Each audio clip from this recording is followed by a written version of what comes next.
Thank you for coming on into the live and sharing your essence with me in this eternal moment of which we all share an inextricable and inexorable part.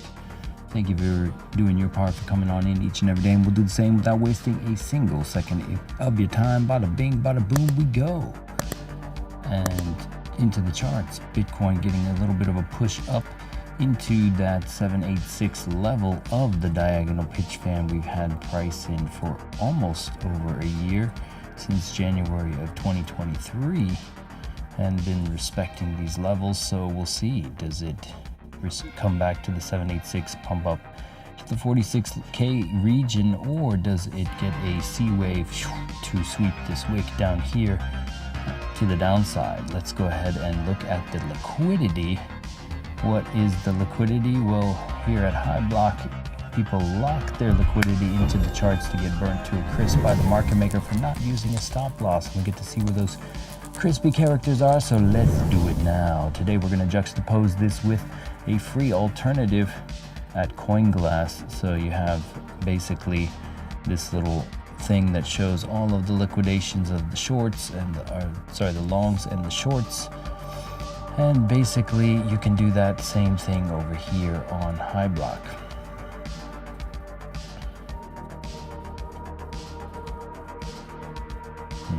Oh, okay, good. So on High Block, you have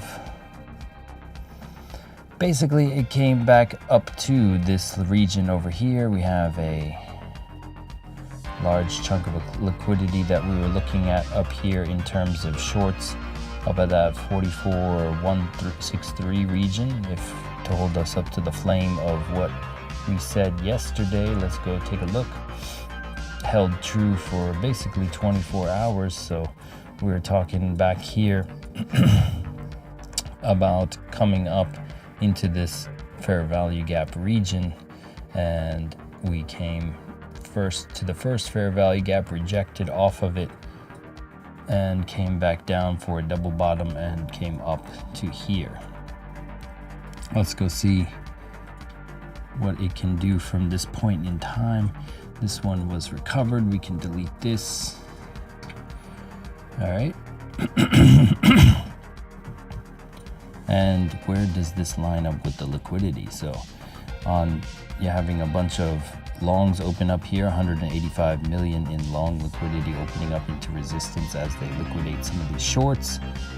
If we juxtapose this with the free alternative, you can see that as well. There was 135 million up there that they liquidated, 66 million, and then now they have that 134 million down here. Okay, so basically the same, doesn't have these little bubbles on where they opened it, but you can kind of see when it gets thicker that people opened up at certain ranges. So there is 0. Yeah, it turned from 71 million to 134, so you could see where they opened it. Even though it doesn't have the bubble, it gets thicker. So there was a short that opened up here, and then they came up, boom, and then tapped it. Just trying to get used to reading the free one, because free is a better alternative than paying. So I like High Block, but no, I don't like the price, unless High Block wants to do an affiliation thing, but we'll see. So let's go ahead and take a look at the higher time frame liquidity. So here on the 7-day, you have that 46K idea we were talking about a day and a half ago, that they could manipulate up to grab without batting an eyelash. And if you look above, there is some up here at 47, so be careful on the shorts. They could just manipulate higher if they want. Although down below you do have a mighty amount in this region on the 3-month. 6-month also has that juicy amount at 48 million at 39.6 that we could see wave down to. That's kind of what we were hoping for, to recover this wick and possibly come to this level here. This would be into a pocket of this region, lines up well with the confluence. So if we were to come down from here all the way down, that would be a nice little drop. But we already had the manipulation to the downside, so it could be engineering liquidity and playing around in this range for a little bit. This is ultimately just a range that we're in. We're at a premium level, so coming back down to the bottom of this range would make the most amount of sense. We're still bullish as long as we're above this 236 that we've been talking about before we bounced out there. Also, we closed the candles above that 236 and kept coming up, so this level has been respected this entire time. Okay, so let's go ahead and throw on our oscillators. Link in the description for more. Boom, boom. Today's the last day for 80% off on the Apex. If you're doing funded futures, that is, they'll go to 71% after today. Anyway, toggling everything at your leisure at Bitcoin's bottom. Trend cloud, baseline, stochastic array, and more dynamic alerts to your phone so you can stay plugged in to the changes, like the nuke that printed up here just before we dropped. Don't believe me? Well, let's take a look. So we had this little thing, had you at hello up here. I was driving back from Costco, so I missed this trade, unfortunately, kicking myself for that. But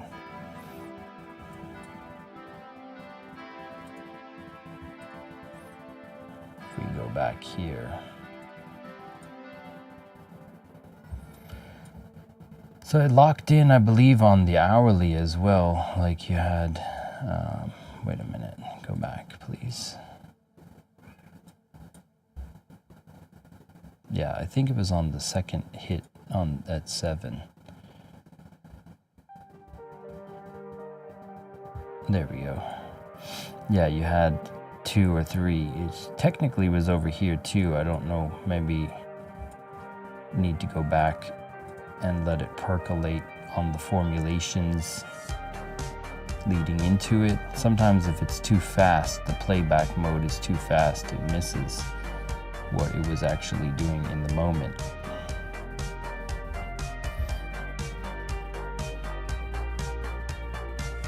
And that is the accuracy of the nukes. On the actual one we were seeing on the crypto, we saw it like this in the moment. We saw this nuke, and this was before the drop. And then doosh. Originally on the live we called for upside, but it never got above that 706, and boom. Anyway, it's in the past, but I just thought I'd share that. So, what do we see in the cards today?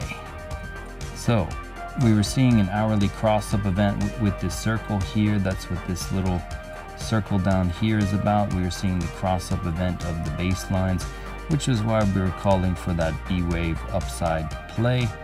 Now, do we see a little bit of a rejection and coming back down here? This is where you would be waiting patiently for a 3 hits to the high idea. We've so far seen a rejection of the 786 over here. Let's go ahead and delete this, and let's go to the higher time frame, starting with the 3-day. So we have 2 days and 1 hour for the 3-day close, basically closing over the weekend on Sunday. So how does the Sunday close leading into the weekly candle close? We remind you of this cross down event of the 3-day and how that suppression has been useful in the past for pullbacks.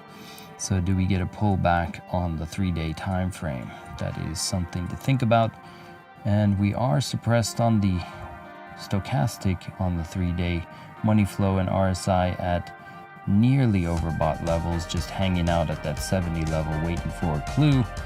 And the Williams also considering to go suppress this down lower. Coming to the daily time frame, back at 50 levels for the money flow, the RSI, and the stochastic. Williams also hanging out just above the 50 level, considering to go higher or not. On the daily time frame, you're also above the cloud, and the cloud held over here, and that's when we were talking about watch out for shorts, because we're hanging out above the 236 and the cloud, and trade with the cloud. And yeah, coming to the 22-hour time frame, also hanging out above the cloud, getting back to that 50 level on all oscillators. There is no disparity between the money flow or the RSI, so there is no hint about what that could do. If we go to the 12-hour, the 12-hour did have this money flow disparity here before we bounced back up after that drop. That was quite an intense drop. You could expect a little bit of a V-shape back on that, but who knows where it will abate in the moment. Hindsight is always 20/20. So if we go to the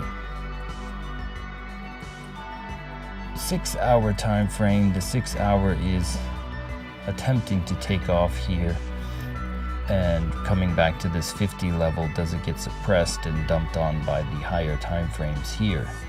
6-hour could continue higher. 4-hour has this giant disparity in the money flow and the RSI to watch out for.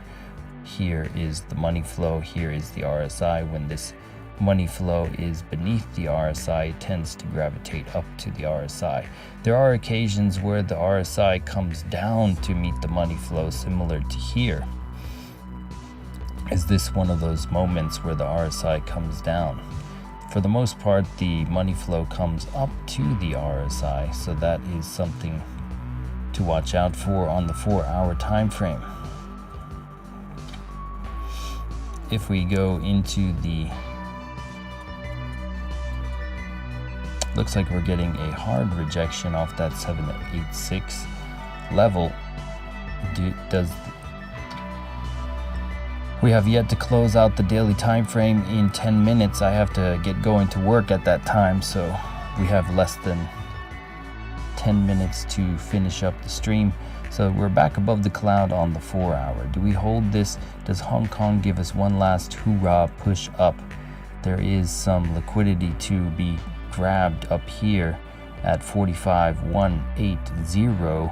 So $318 million up in that range. If they go and sweep this entire pool here, chances are if it comes up across this entire range though, it will reclaim it. But if it gets a rejection and you have a tight stop, you could basically ride that down perhaps. So we're going to see what that is. But the 886, that would be a 886 play if it goes up to the 886.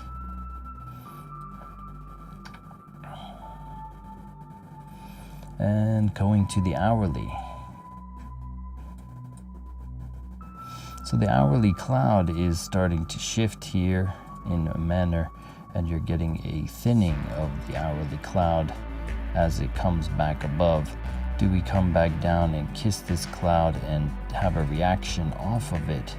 Does it accelerate like we were saying in this manner to the downside to come reclaim this wick? That is the question. Does it come down to here? Does it react off of there? Coming to the 15-minute as we get into the nitty-gritty. 15-minute coming down here in a manner, rejecting off of the adaptive moving average. You can think of the adaptive as your VWAP. It is not a VWAP, but it is a sensitive formula that we come back to for support and resistance. Bounce, break, bearish retest. So we're coming back to that now, or we did come back to that at one point, that 44,696 level. And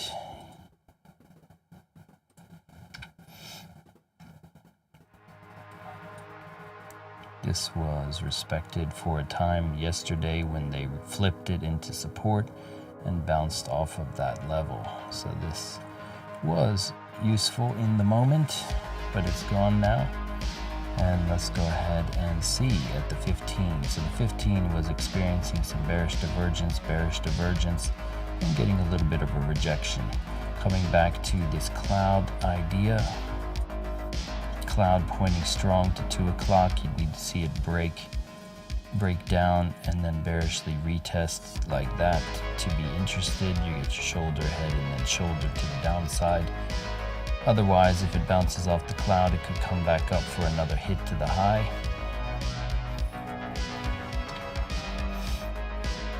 Overall, the liquidity draw, you do have that 43,801 character to come back to. There is some liquidity down at 43,801. So coming to basically the super trend level, there is some 50x pool of liquidity that they're probably coming back to in here. And possibly bouncing off that 50x.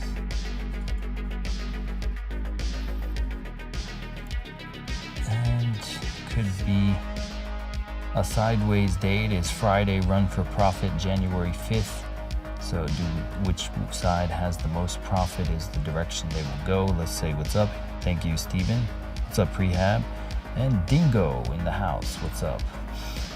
So let's go ahead and look at the broader markets, see how the Dixie was doing. It was previously ripping before Bitcoin dumped. I remember saying as it was ripping, like, yo, the DXY strong, just before.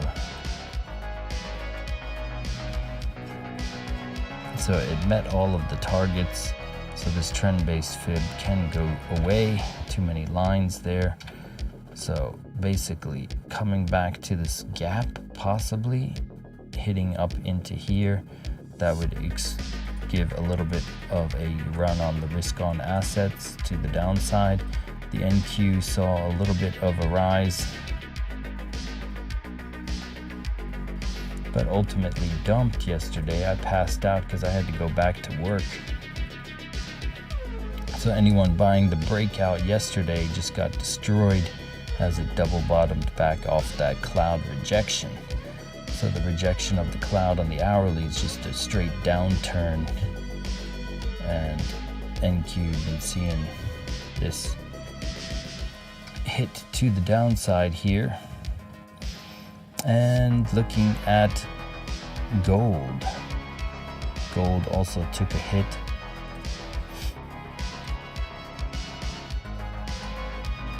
After coming back into the range high and coming back down again. Coming to the total market cap for cryptocurrency, you got a rejection off of that cloud zone, that resistance level. We came up into it on Tuesday, bearishly retest, broke down with that whole drop to the downside. We had yet hello with the alts because the dominance was looking to rise, so we were seeing the rise of the dominance, so we were putting the thought that the alts would have a trouble, so we nailed that idea. And the USDT dominance, so the USDT dominance did not come completely down here, but got this massive spike back into USDT, so everyone got knocked into their USDT from that 786 level we were talking about. Watch out for. Did come down a little bit more and boom into USDT. So we're back above the cloud here, so this could be a place where it starts to rise up some more.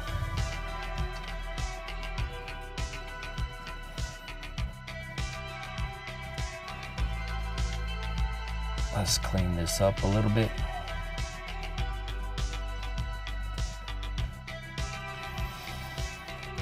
So we are respecting that bearish trend-based fib level of the 236 up here.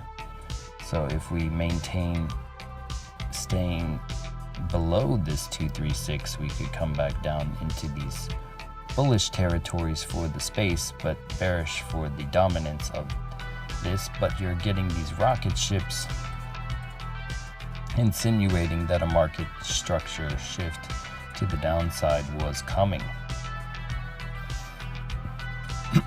We were looking overall at the bearish trend-based fib levels and seeing this go lower and bounce off that level. Okay, so if we look at the cloud here, we are back at an inflection point of the 6-hour cloud. Does this knock people out? This looks like that C-wave idea could be the case if it knocks people continuing to the downside for Bitcoin. The dominance still holding strong. You have this curvature in the cloud. We were talking about this 6 time frames oversold off that 618 bounce here for the upside play on dominance for Bitcoin. We came back to that adaptive and bounced off the adaptive, and we're attempting to come back to this 236 of the bearish nature.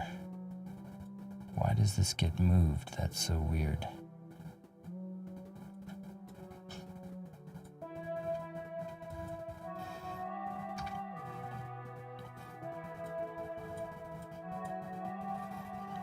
So one thing we can do on the opposite end of the spectrum now is to take this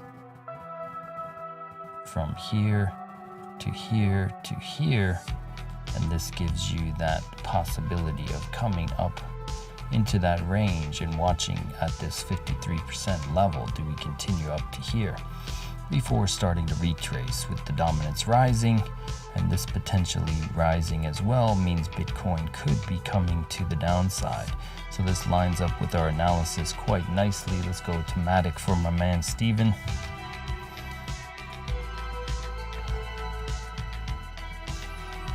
So we were talking about this 236 level at Matic, needing to get above that to be bullish. Until you are above that 236, you are not on the path to bullishness. You're on the path to the downside. So this 236 was the level to hold. Could not hold it, came back to bearishly retest, and basically broke down at inside this fair value gap range. Okay, so let's go back to a higher time frame and reassess the situation here on the daily. So we came back to a daily cloud for Matic. They just swept all the long liquidity, just flushed it, hit the flush button. The exchanges needed their money back, so they just flushed everyone out. This is why I don't trust a lot of the exchanges, and I'm very weary to get in, because I've seen those huge flushes for no reason other than they need a liquidity sweep, and they can do it. So let's go take a look at that liquidity sweep one last time, and then we gotta bid you adieu. I gotta get going. It's 9 o'clock, the daily candle has closed, and I have a morning meeting to head off to. So they came down. There is a large amount of liquidity here on Matic for shorts. So they have a large amount of shorts here to come back into at that 90-cent range and 91-cent range, clearing that entirely. So it's possible they come back. There's not that many longs entering here, so they scared the longs out of their position. There is some down at 82 cents, a little band of liquidity, so watch out if they come up to that 91-cent range and decide to drop it back down to 81 cents to recover that wick. So coming back to that 91 cent range, probably somewhere around here. Yeah, just at the wick there. Let's go ahead and clean this up a little bit. So all of these levels disrespected now, so we can also put a bearish projection out, because the bearish tonality has made itself present with that huge drop. So until we can get above this 786 region, this is going to act as a resistance point here. And coming up to Matic, coming here, possibly into the liquidity, and then down to that range. For now, we will see. If we look at the higher time frame, let's go ahead and see, actually the lower time frame, let's see what the 4-hour looks like. You got the cross-up event of the baselines here on the 4-hour suggesting upside. So for the interim, seeing this rise up into that liquidity that we just outlined for you here, that 91 cent range, what percent would that give? A 4% rise, perhaps, for Matic into that liquidity zone. You do have some thick bubbles of liquidity up here too, if it does recover the range. So far, you don't really have that much interest generated down in here. So the finishing off the job to the upside here could be the case for Matic, but you got to be aware of how that is affected by Bitcoin dominance. If the Bitcoin dominance goes up, your alts are going to suffer. So it could just be a drift into the liquidity right now for that. So be aware of Matic and the dominance.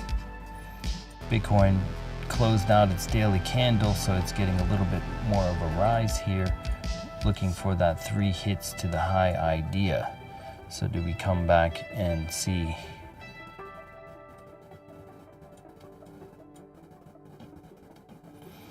a fade off that 786 region?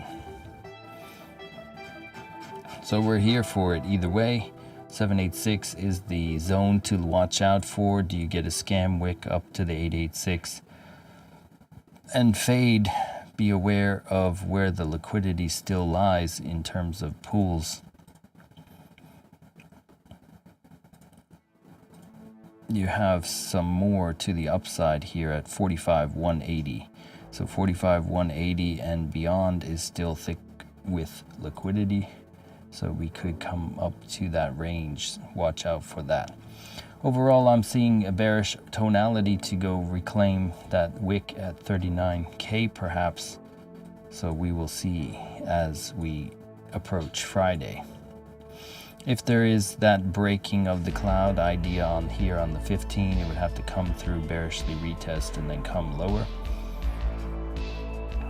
But this is my story and I'm sticking to it for now. Does it come to this 4-hour cloud? The 4-hour cloud is where our next, not the 4-hour, where was that? The 6-hour cloud?